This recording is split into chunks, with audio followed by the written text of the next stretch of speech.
Thank you for tuning in to Faith Connection. Хочу щиро подякувати вам, що ви були разом з нами в цій програмі. Merci pour joindre la connexion de la foi. Lorsque nous vous aidons de connecter avec Dieu. Bonjour, comment allez-vous? J'espère que la journée passe bien. Je veux vraiment faire un effort d'encourager les pasteurs avec ce message. Bon, bien sûr, il y a les autres qui peuvent être encouragés aussi parce que la parole de Dieu est pour nous tous. Et certainement, pour certaines choses pour les pasteurs, c'est pour tout le monde. Mais vraiment, je veux vraiment essayer de réveiller les pasteurs. Je vois avec certains pasteurs, ils travaillent nuit et jour. Il y a des autres pasteurs qui parfois sont un peu paresseux. J'avais un pasteur qui était un ami de moi en Amérique. C'est un pasteur qui, avec son église, ils ont envoyé le soutien à moi pour être un missionnaire. Il est devenu un vrai ami. Mais il m'a expliqué que dans le matin, il y a des membres de son église qui partent au travail vers le 7 heures dans le matin. Comme ça, il a décidé, parce qu'il a entendu qu'il y a des gens qui ont parlé que les pasteurs parfois sont un peu paresseux. Et c'est vrai, certains pasteurs peuvent être un peu paresseux. Il y a des autres qui travaillent plus que tous les autres. Mais je vois certains qui sont un peu paresseux dans le ministère. Mais à cause de ça, mon ami, il n'a pas voulu que les membres parlent qu'il est un paresseux. À cause de ça, il a su qu'il y a des membres de son église qui passent sur la route de l'église pour aller au travail dans le matin. Comme ça, chaque matin, vers les 6 heures, lui, il a levé, allé à l'église pour lire la Bible, étudier la Bible et prier à l'église afin que les membres puissent voir qu'il était déjà à l'église avant même qu'ils sont arrivés au travail. Et vraiment, j'ai pensé que ça, c'est un bon témoignage. Oh, ça, vraiment, je veux que nous pouvons regarder un verset ici en Éphésiens 5, verset 14. C'est pour cela qu'il est dit, « Réveille-toi, toi qui dors, et te relève d'entre les morts, et Christ t'éclairera. » Si nous voyons ça, il a dit, « Réveille-toi, toi qui dors. » En toute réalité, si nous regardons tout ce passage en Éphésiens, ce passage ne parle pas aux non-croyants, ça parle aux croyants. Ce que je veux prendre ce message, je veux dire que nous avons besoin de réveiller celui qui dort.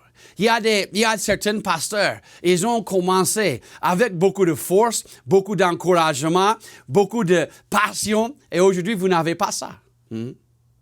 Il y a certains pasteurs, j'ai vu cela dans mon ministère, il y a certains pasteurs qui sont laissés notre église pour devenir un pasteur à notre église ou pour commencer une église. Et lorsqu'ils sont allés, ils avaient beaucoup de zèle, ils avaient beaucoup de passion, ils avaient beaucoup d'énergie. Et dans un peu de temps, 1 an, 2 ans, 3 ans sont passés, le ministère n'a pas avancé comme ils ont pensé et aujourd'hui, c'est comme ils dorment. Ils continuent de faire le ministère.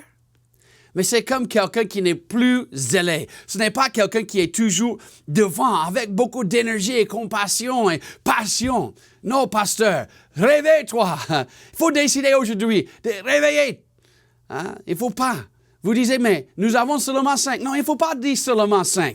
Si vous avez 5, Dieu vous a donné 5 membres. Dieu vous a donné 5 personnes que vous pouvez investir votre temps, votre énergie, votre passion dans leur vie et ils puissent grandir. Et dans un peu de temps, peut-être Dieu donne un autre, après un autre, après c'est 10, après c'est 15, après c'est 40, après ça c'est 80, après c'est 100 et 200, je ne sais pas. Dieu peut faire des grandes choses, mais il faut réveiller. Il ne faut pas dormir. Il y a trop de gens qui dorment. Il y a un jour, j'étais en train de courir en Amérique. Parfois, si je retourne en Amérique, parfois nous sommes avec des pasteurs, les autres, et nous mangeons. Et chaque côté que nous allons, les gens préparent. Et j'ai commencé de gagner un peu de poids. Comme ça, j'ai décidé qu'au lieu de gagner trop de poids, je veux commencer de courir. Je veux commencer de courir un peu chaque jour afin que je peux mettre le poids à un niveau bon. Alors, à cause de ça, je ne veux pas que ça monte trop.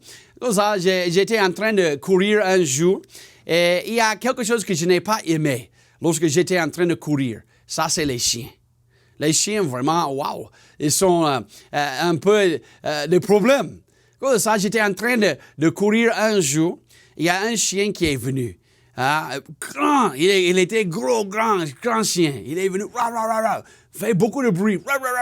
À cause de ça, j'étais obligé d'arrêter de courir. Parce que si tu veux courir, hein, et ton dos est au chien, maintenant il veut attaquer. À cause de ça, j'étais j'ai regardé directement au chien et petit à petit, j'ai commencé à marcher comme ça, afin que je peux. À cause de ça, nous avons fait la bataille pour quelques minutes et j'étais en train de crier à lui, regarder directement à lui.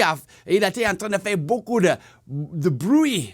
Hein? Finalement, il m'a laissé. Pour ça, j'ai continué de courir. J'étais près de 60 mètres, quelque chose comme ça, 80 mètres où nous avons fait la première confrontation. Et lorsque j'ai fait cela, j'ai entendu un bruit derrière moi. Et lorsque j'ai retourné derrière, il était en train de courir après moi et vraiment, il a essayé vraiment de m'attraper avec ses dents. J'ai sauté et j'ai crié et finalement, il a retourné. J'ai regardé à côté. Il y a une femme dans une voiture qui était en train de regarder cela. Elle a baissé la vitre, elle m'a regardé et dit que, est-ce que ça va? J'ai dit non, il n'y a pas de problème, il est parti, c'est pas de problème. Et elle a continué. Après ça, j'ai commencé à penser. Madame, si tu as vu que le chien vient, pourquoi tu n'as pas klaxonné?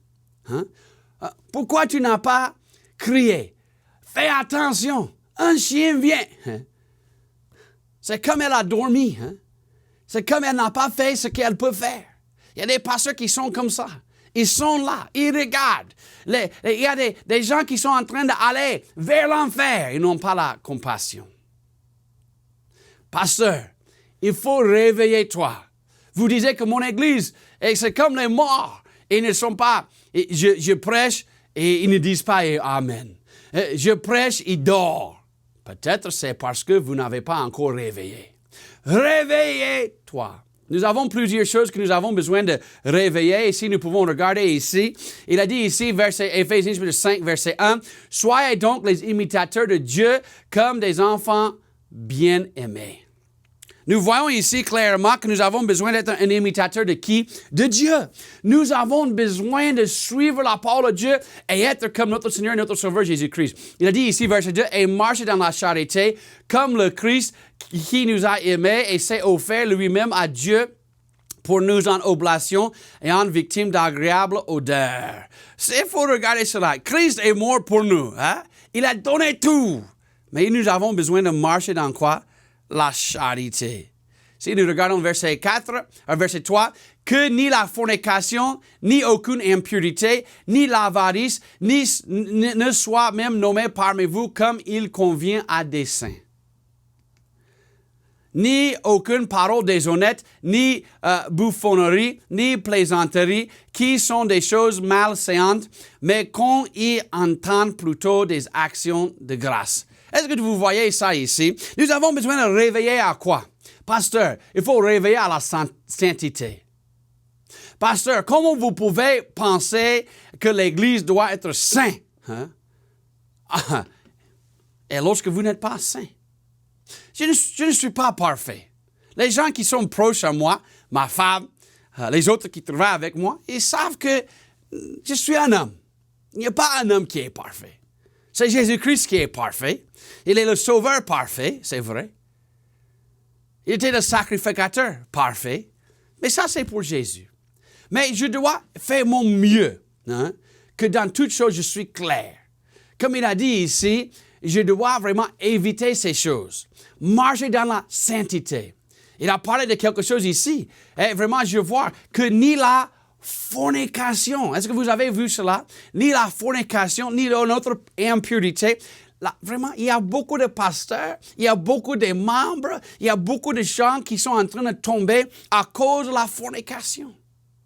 Dieu a dit dans sa parole, hein, il a dit un homme avec une femme, hein, et les deux viennent, ils font le mariage, maintenant ils sont ensemble, hein, jusqu'à la mort.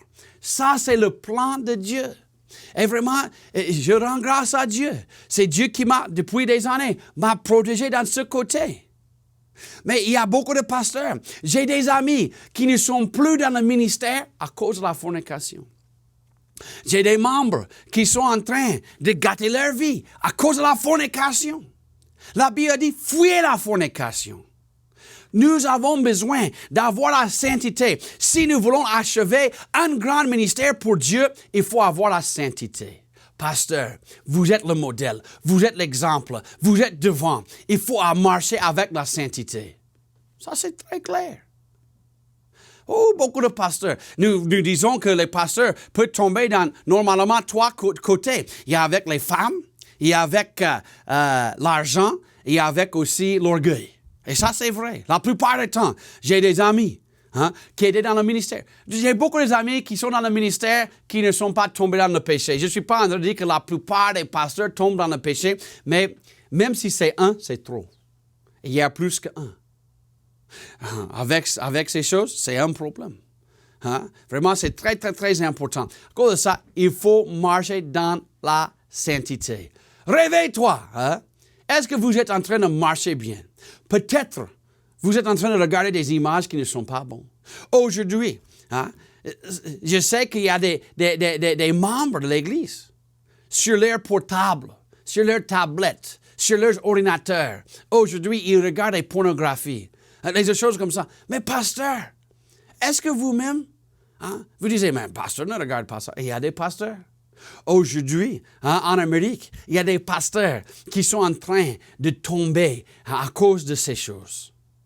Soyez prudents, marchez bien. Nous avons besoin de suivre la volonté de Dieu. Il a dit, réveille-toi à la sainteté. Et toujours, c'est un problème. Pasteur, il faut être honnête. Oh, pasteur, être honnête à Dieu et devant les autres. Ça, c'est toujours important. Être honnête, c'est clair. Nous voulons regarder le verset 6 ici, Éphésiens 5, verset 6. « Que personne ne vous séduise par des vains discours, car c'est à cause de ces choses que la colère de Dieu vient sur les enfants rebelles. » Réveille-toi. Nous avons parlé déjà de la sainteté, mais réveille-toi à la sainte doctrine. Aujourd'hui, ce qui est bizarre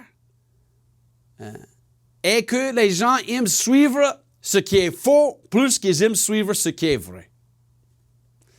À cause de ça, il y a une tentation pour beaucoup de pasteurs pour changer leur musique, changer leur doctrine, changer certaines choses à leur église afin que leur église croître. Ça, c'est vrai. Il y a j'ai entendu un pasteur qui a dit, il y a un secret si vous voulez que l'église grandisse.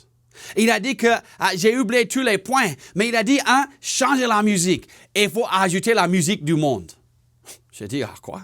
Il a dit, au lieu de prêcher pour 30 minutes ou 45 minutes, il faut prêcher seulement pour 15 minutes.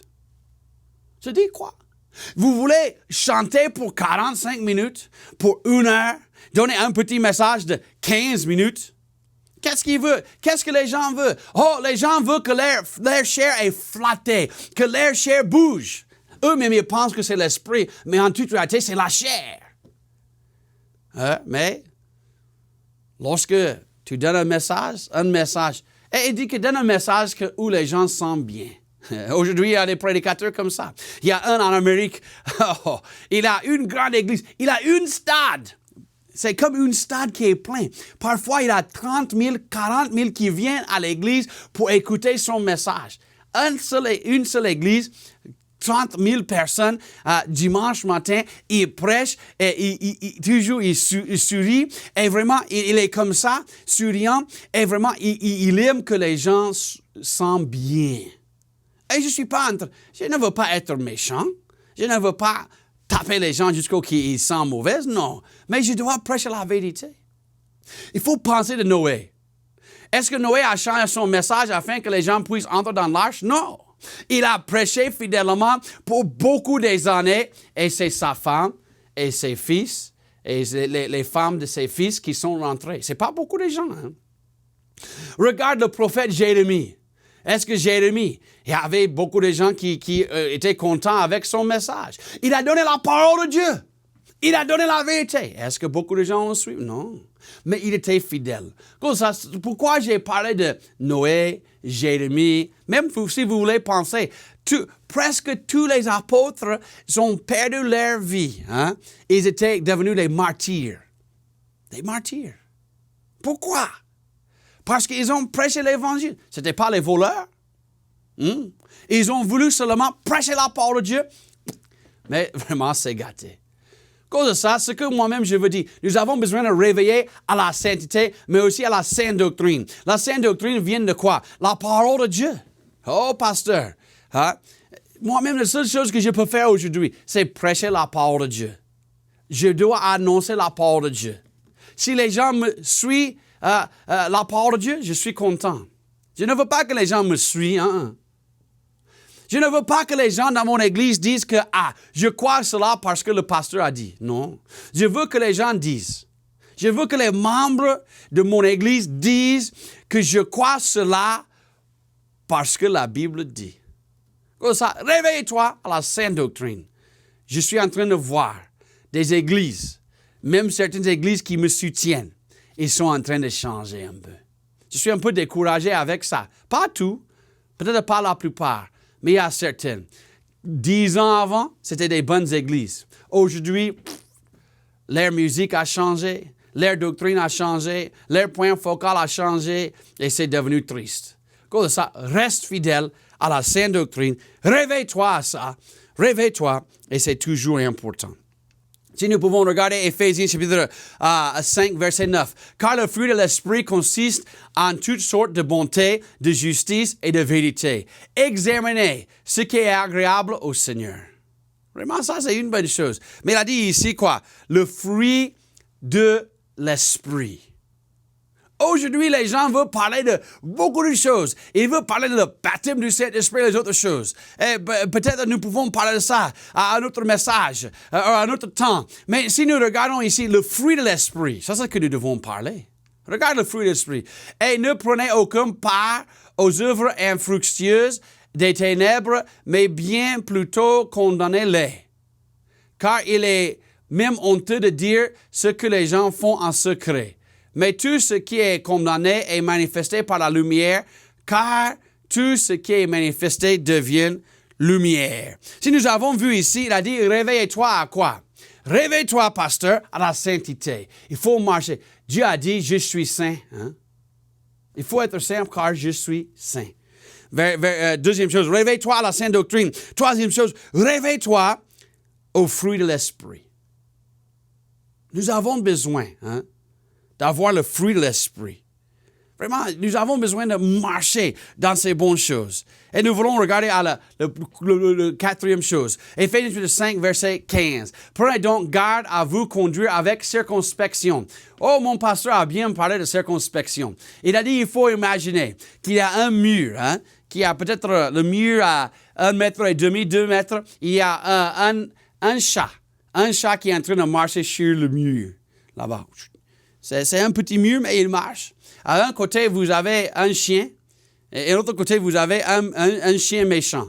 Et les deux sont en train de regarder en haut, en train de faire bruit, et il espère que le chat tombe. Il dit, il faut marcher comme cela. Est-ce que vous pensez à ce moment que le chat marche avec circonspection? Bien sûr, marche droit, prudence. Oh, ça, il a dit ici, prenez donc garde à vous conduire avec circonspection, non comme des insensés, non comme des hommes de ce monde, mais comme des personnes sages. Verset 16, rachetez le temps, car les jours sont mauvais. Rachetez le temps. Nous avons parlé de réveiller-toi, mais nous avons besoin de racheter le temps. Les jours sont mauvais, c'est vrai. Yeah. En Amérique, en Afrique, en France, en Chine, partout dans le monde. Aujourd'hui, il y a des mauvaises choses. Nous avons besoin de racheter le temps. Nous pouvons perdre beaucoup de temps dans ce monde. Je vois aujourd'hui que les pasteurs des missionnaires, des membres, des chrétiennes, leur point focal de leur vie, c'est leur maison, c'est leur voiture, c'est leur moto, c'est l'argent. Nous avons besoin. Il n'y a pas de problème d'avoir maison, il n'y a pas de problème d'avoir voiture, il n'y a pas de problème d'avoir moto. Ces choses, si nous pouvons gagner ces choses, gloire à Dieu, il n'y a pas de problème. Mais il ne faut pas que ça, c'est mon point focal. Moi-même, je veux mettre mon temps. Hein? Je veux racheter le temps. Hein? Ça, c'est ce qui est très important. Si nous voulons regarder verset 17, c'est pourquoi ne soyez pas sans prudence, mais comprenez quelle est la volonté du Seigneur. Comme ça, nous avons vu ici, réveille-toi à la sainteté, réveille-toi dans la sainte doctrine, réveille-toi au fruit de l'Esprit. Il faut que vraiment le Saint-Esprit travaille par vous et vous avez le fruit du Saint-Esprit. Et si nous voyons verset 4, quatrième chose, réveille-toi dans ta marche avec le Seigneur. Aujourd'hui, pasteur, est-ce que votre relation avec le Seigneur est à un bon niveau?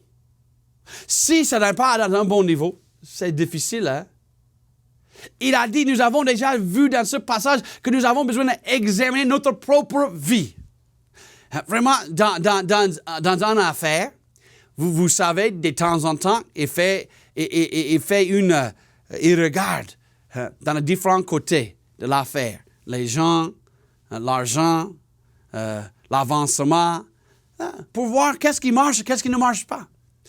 Dans notre vie, nous avons besoin aussi de regarder, examiner nous-mêmes pour voir si nous sommes en train de marcher comme nous voulons, comme Dieu veut, dans la parole de Dieu, dans la volonté de Dieu. Réveille-toi dans ta marche avec le Seigneur. Il faut lire la Bible chaque jour. Pasteur, il y a beaucoup de pasteurs qui ne sont pas fidèles à la parole de Dieu. C'est difficile de dire cela, mais c'est vrai. Être le bon modèle. Comment nous pouvons faire tout ça? Comment nous pouvons vraiment marcher dans la sainte doctrine, avoir le fruit de l'Esprit, vraiment dans notre marche avec le Seigneur, à la sainteté? Comment nous pouvons faire cela? Vraiment, c'est très clair. Nous voulons regarder ça, Éphésiens 5, verset 18. Ne vous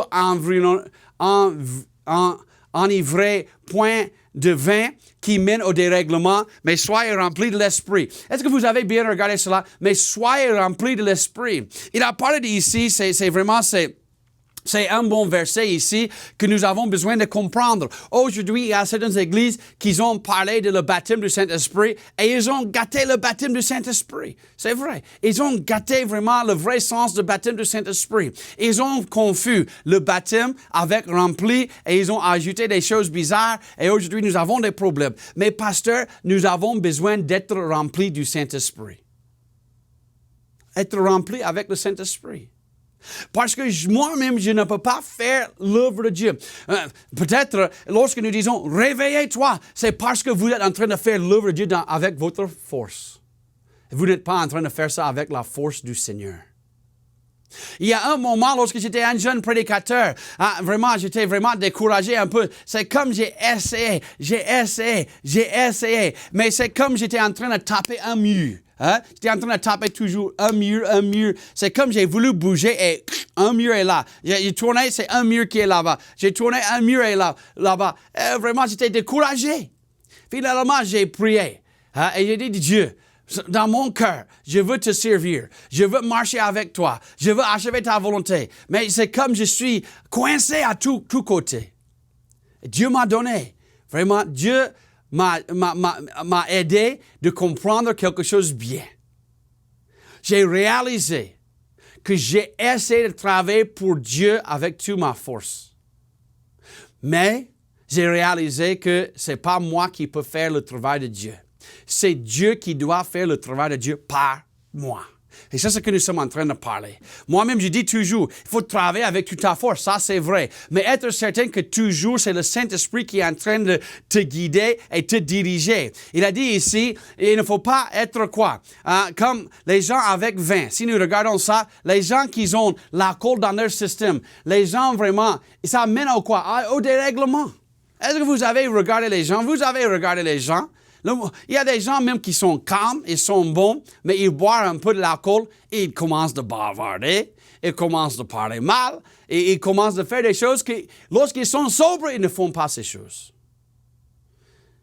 les voleurs, ils aiment boire avant de faire les mauvaises choses. Bon, il y a des gens qui sont comme ça. Ce n'est pas tout le monde qui boit, qui font le mal, je comprends cela. Mais en toute réalité, Dieu ne veut pas que nous sommes contrôlés par l'alcool. Mais l'alcool, ça quoi? Ça contrôle. Ça contrôle celui qui est en train de boire. Ça ne prend pas beaucoup. Un peu seulement, ça commence à les contrôler. Mais il a dit ici, c'est comme l'alcool contrôle celui qui boit. L'ivrogne. Il faut que le Saint-Esprit nous contrôle. Et ça, c'est très clair. Nous voulons regarder un autre verset ici, 1 Corinthiens 12, verset 13. « Car nous avons tous été baptisés par un même esprit pour être un seul corps, soit juif, soit grec, soit esclave, soit libre, et nous avons tous été abreuvés d'un même esprit. » Si vous avez regardé ça, « Car nous avons tous été baptisés par un même esprit. » Les gens ils ont dans la confusion le baptême du Saint-Esprit. C'est quoi? Le baptême du Saint-Esprit, le moment que j'ai reçu Jésus-Christ dans mon cœur, j'étais baptisé. Regarde ce verset bien. Car nous avons quoi? Tous été baptisés par un même esprit pour être un seul corps, soit juste. Ça veut dire que j'étais baptisé, quoi? Par le Saint-Esprit dans le corps de Christ au moment de ma conversion. Aujourd'hui, il y a les gens qui disent que non, il faut prier pour une seconde bénédiction, un autre baptême. Non, lorsque j'ai reçu Jésus-Christ, j'étais baptisé. Mais il faut que je suis rempli. Il y a une grande différence. Rempli signifie quoi? Ça ne signifie pas que j'ai plus de Saint-Esprit en moi. Non, le Saint-Esprit vit en moi déjà. Mais c'est que le Saint-Esprit a plus que moi. Il me contrôle plus que je contrôle ma propre vie. J'ai besoin d'être contrôlé par le Saint-Esprit. Pasteur, réveillez-toi. Toi qui dors. Il y a beaucoup de pasteurs qui dorment aujourd'hui. Membres, si vous êtes en train d'écouter, il y a des membres qui dorment. Dieu a un plan avec votre vie. Travaille pour le Seigneur. Donne tout au Seigneur et laisse Jésus-Christ. Laisse le Seigneur d'utiliser votre vie. C'est très important. Ne gâte pas le ministère. Ne gâte pas ces choses. Travaille pour le Seigneur. Le Seigneur a grandes choses pour toi. Réveillez-toi. Ça, c'est bon. Marche avec circonspection. Marche dans la sainteté. Marche dans la sainte doctrine. Faire la volonté de Dieu, mais être rempli avec le Saint-Esprit. J'ai besoin de le Saint-Esprit pour me contrôler. Il y a des gens qui croient. Je suis un baptiste. Il y a des gens dans notre pays, Burkina Faso, qui disent que les baptistes ne croient pas dans le Saint-Esprit. Ah, vraiment. Si je n'ai pas cru dans le Saint-Esprit, je suis vraiment un faux prédicateur. Parce que la Bible est pleine de les paroles du Saint-Esprit. J'ai besoin de le Saint-Esprit pour prêcher. J'ai besoin de le Saint-Esprit pour évangéliser. J'ai besoin de le Saint-Esprit pour me diriger, pour m'évangéliser. J'ai besoin de le Saint-Esprit pour faire tout. C'est très, très, très important. J'ai besoin de lui. C'est très important. Pasteur, aujourd'hui, réveillez-toi. Réveille-toi. Priez à ce moment. Baissez votre tête peut-être, pasteur, et priez. Et demandez au Seigneur de réveiller votre vie afin que vous pouvez marcher dans la volonté de Dieu. Dieu est bon. À tout moment, il est bon. Et il veut utiliser votre vie dans une grande façon. Que le Seigneur vous bénisse. Merci pour joindre la connexion de la foi. Lorsque nous vous aidons de connecter avec Dieu,